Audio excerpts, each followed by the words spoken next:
Aujourd'hui, Rosh Chodesh Kislev, Bezrat Hashem, que c'est un Chodesh de bracha, de bonnes nouvelles pour tout le Ham Israël. On va parler donc. Hier soir, on a vu les bonnes nouvelles. Pour Rosh Chodesh Kislev, la fiole juive, la fiole d'huile qui existe dans chaque juif. Tout juif est un Beth Amikdash. Et même lorsqu'il est particulièrement souillé, il reste néanmoins une fiole d'huile pure en lui. Et c'est explicitement évoqué dans notre paracha. Quand Yaakov se présente à Yitzhak et que Yitzhak a une hésitation, il dit à Kol Yaakov, Ayadaim Yedei Esav. Et finalement, il est indécis. Est-ce que c'est véritablement Esav qu'il avait l'intention de bénir qui se trouve face à lui? Alors Yitzhak demande à celui qui est en face de lui, Geshana ou Shakali béni. Il veut l'embrasser. Vaïgash, vaïshaklo, vaïarach et reach begadav, vaïvarecheu. Donc lorsqu'il est indécis, ce qui va faire décider Yitzhak d'offrir les brachot à celui qui est face à lui, c'est il va l'embrasser et sentir une odeur particulière. Vaïarach et reach begadav. Il sent l'odeur des vêtements. Et là, vaïvarecheu. Et il dit donc avec extase, alors je vous propose de voir quelles sont véritablement, quelle est cette odeur que les vêtements que portaient Yaakov ils avaient. Qu'est-ce qu'ils avaient comme odeur? Pourquoi c'est ça qui a fait décider Yitzhak d'offrir les brachot à Yaakov Avinu. Il a senti l'odeur des vêtements de Yaakov et c'est ça qui lui a fait décider de lui offrir les brachot. Le Midrash nous donne l'explication suivante. Que signifie donc le Midrash Rabbah sur la paracha de la semaine? Il dit c'est quoi? Vayarach et reach begada vayvarecheu kigon Yosef Mishita viyakum mishtzorot. Alors on va prendre l'histoire de Yosef Mishita, une histoire bien célèbre d'un juif qui a rejoint le camp romain pour la conquête de Yerushalayim. Et lorsque les Romains arrivent au Harabaït, ils disent à Yosef Meshita, qui donc les a rejoints, et c'est un traître. C'est un traître. Ils lui disent, Yikanes mehem ou bahem techila. Et ils lui disent, Amrin le oul umad de atmapik didach. Rentre et ce que tu sors, c'est pour toi. Nichnaz veotzi menorah shel zahav. Donc il ressort avec la menorah, amrulo en darko shel idiot lishtamesh bezo. Ça c'est tout un symbole. Ça c'est pas pour un idiot. Ça c'est pour Rome. Oul zman tinyanut. Rentre une seconde fois, Umad de Altapik, Didach, ce que tu sortiras, donc il y a des objets en or, c'est à toi. Lokibel alav. Ça y est, tout d'un coup, il décide de ne plus rentrer. Amar Pinchas, Natnulo Meches Gimel Shanim. Ils lui ont dit, on t'exempte d'impôt 3 ans. Lokibel. Il dit, je n'entre plus. Amar Lodai Shich Astil Elohai Pa'amachat. Et là, cher, il ne me suffit pas d'avoir mis en colère mon Créateur une fois en pénétrant dans le Beth Amikdash. Je veux le mettre en colère une seconde fois. Donc ils insistaient. Lui, il était catégorique, je n'entre plus. Mais pourquoi? Tu peux t'enrichir, prends l'objet en or de ton choix. On t'exempte des impôts, je ne rentre plus. Donc là, il y a une métamorphose très subite qui arrive. Et c'est-à-dire, il est passé donc d'un voyou traître qui combat aux côtés des Romains pour conquérir Yerushalayim, détruire le Beth Amikdash, et finalement il passe à quelqu'un qui tout d'un coup est medakdek ba mitzvot, qui n'entre pas même si on lui fait les plus belles propositions. Mais à Soulo, natnu oto bachamor shel charashim, donc une table sur laquelle il sciait, vayu menasrim bo. Et les goïms, malheureusement, leurs pratiques n'ont pas menasrim bo. Haya mitzaveach veomer vai oi shich asti lebor'i. Donc ça veut dire qu'il avait plus mal d'avoir mis en colère son créateur que de la scie qui était en train de le couper en morceaux. Et après là, le Midrash raconte encore, il voit Yaakov Mishtzorot. Nous dit le Midrash que vayareach et reach begadav et reach bogdav.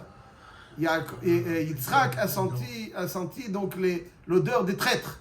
Et lorsqu'il a senti l'odeur de ces traîtres, il avait une bonne odeur. Il a dit, c'est à lui que je donne les brachot. Et même ces traîtres ont une bonne odeur. Ils ont une bonne odeur. Il y en a d'autres peut-être qui ont une meilleure odeur. Mais eux, ils ont une bonne odeur. Et donc, Donc le juif reste juif. alors on va voir. Ouais, Chazak ou Baruch. Ça, c'est ce que dit. Il Vayarach edreach begadav, al tikre begadav, et là, Bogdav. Mais Bogdav. il n'est pas encore venu, Youssef.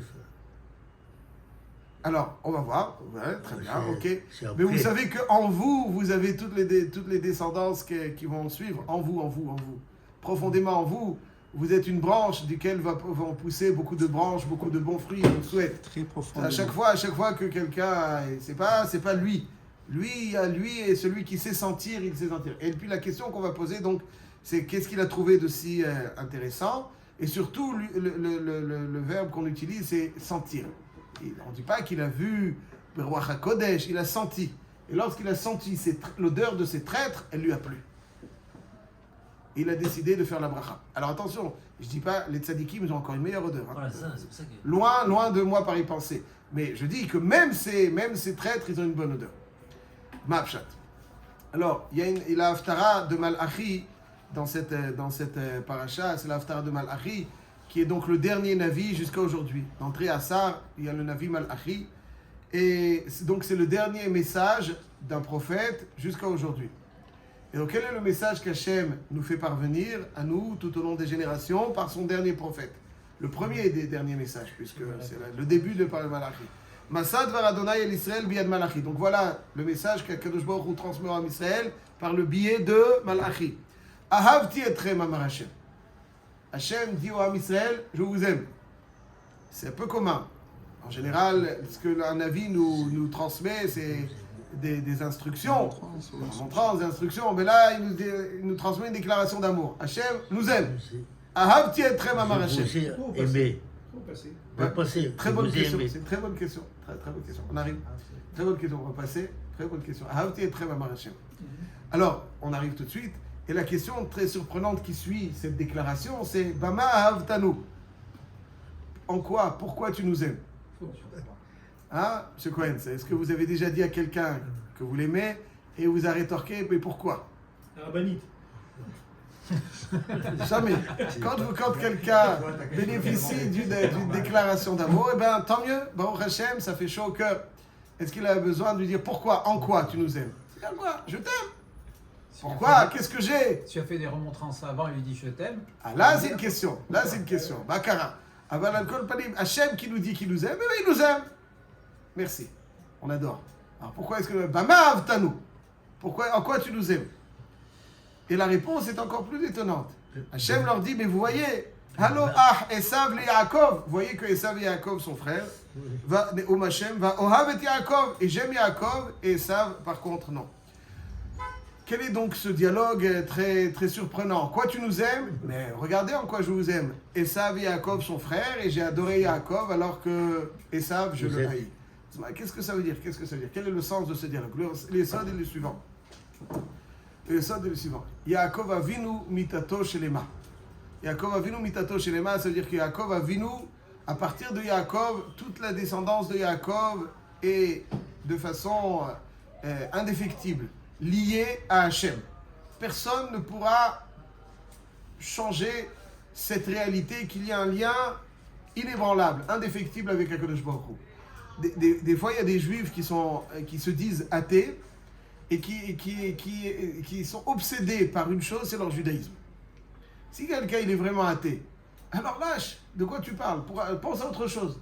Ce qui obsède bien souvent les juifs athées, bien souvent, et c'est ce qui revient de façon systématique, enfin, il y en a peu qui se disent. Mais ça montre qu'en fait, ils savent qu'il y a quelque chose à l'intérieur. C'est-à-dire qu'il y a quelque chose, il a beau faire même les communistes de gauche en France, je ne vais pas citer leur nom, on voit quand ils parlent de leur judaïsme. C'est quelque chose, et pourtant ils n'ont pas été dans une choule il y a bien des dizaines d'années malheureusement. Mais il y a quelque chose en eux qui ne peut pas, qui sera toujours rattaché, indéfinitivement lié à Hachem. Ça c'est le corps de Yaakov. Yaakov Avinu mitato shelema. De Yitzhak, il y a eu Esav qui s'est égaré et qui s'est détaché. Abraham, Ishmael, bien entendu. Mais Yaakov, mitato shlema. Jamais un des descendants de Yaakov ne pourra se défaire de ce lien qui le relie à Hachem. Autrement dit, grâce à Yaakov Avinu, tout juif en lui a une fiole d'huile pure à une étincelle divine, une particule divine, qui restera pure, et il a beau s'acharner à faire toutes les ch'touillottes, il restera juif. Et c'est ça qu'Hachem dit, Ahavti etrem amar Hashem. C'est-à-dire que même les juifs les plus éloignés, les plus, entre guillemets, perdus, les plus étrangers à leur pratique, à leur massoret, HaKadosh Baruch Hu, il dit Ahavti etrem. Alors, bien entendu, tu nous aimes. Donc nous avons deux personnes qui habitent au boulevard je ne sais quoi, et il y en a un qui est goy, Hachem lui non. Ah ben lui, il vit malheureusement comme un goy. Comme un goy. Et là-dessus, Hachem lui dit Ahavti etrem, je t'aime. Bah mais avtanu. Bishlama, le tzaddik, ça on comprend, tu l'aimes parce qu'il te remplit de satisfaction, tu es rattaché à lui. Mais le goy, non. Moi oui, pourquoi j'ai rien de plus attrayant a priori que le goy. J'ai la même coiffure, j'ai le même manger, j'ai le même centre d'intérêt a priori. Donc en quoi tu m'aimes davantage que lui? Pourquoi? Qu'est-ce que j'ai de séducatif? Peut-être que tu m'aimes pas pour ce que je suis, mais tu m'aimes pour l'ascendance à laquelle j'appartiens, qui est la mienne. Cette ascendance, c'est ça qui fait que tu m'aimes. Donc tu m'aimes pas pour moi, mais tu m'aimes parce que tu as aimé mes ancêtres. En tant qu'enfant, en tant que descendant de cette ascendance glorieuse, peut-être que tu m'aimes, mais pas pour ce que je suis. Bah mais avtanu, en quoi tu m'aimes? J'ai rien d'attrayant. Par rapport au goy, j'ai rien d'attrayant. Le tzaddik, j'entends. Mais moi, dit ce juif égaré, malheureusement, alors il dit, HaKadosh Baruch Hu lui dit, non, c'est pas pour l'ascendance que je t'aime, pour ce que tu es. Alors, Ach, Esav et Yaakov. Esav et Yaakov étaient des frères. Les deux avaient le même père, la même mère. Ohav et Yaakov. Esav Saneti. Quand j'aime quelqu'un, dit Hachem, c'est pas simplement et uniquement pour ce à quoi il appartient, mais aussi et surtout pour ce qu'il est. Et qu'est-ce qu'il est? Ahavti etrem. Ça veut dire, Ahava, c'est la gematria de Echad. N'est-ce pas? Ahava, sa valeur numérique, 13. 1, 5, 2, 5. Echad, c'est 1, 8, 4. La valeur numérique de Echad. Autrement dit, Hachem dit qu'il nous aime, ça veut dire qu'il est uni. Quand on aime quelqu'un, on cherche à s'unir avec lui. On est un avec lui. Hachem nous dit qu'il y a quelque chose qui nous unit. Israël, Oraita, Vekut Shabrichu Chadem, qui nous unit indéfectiblement.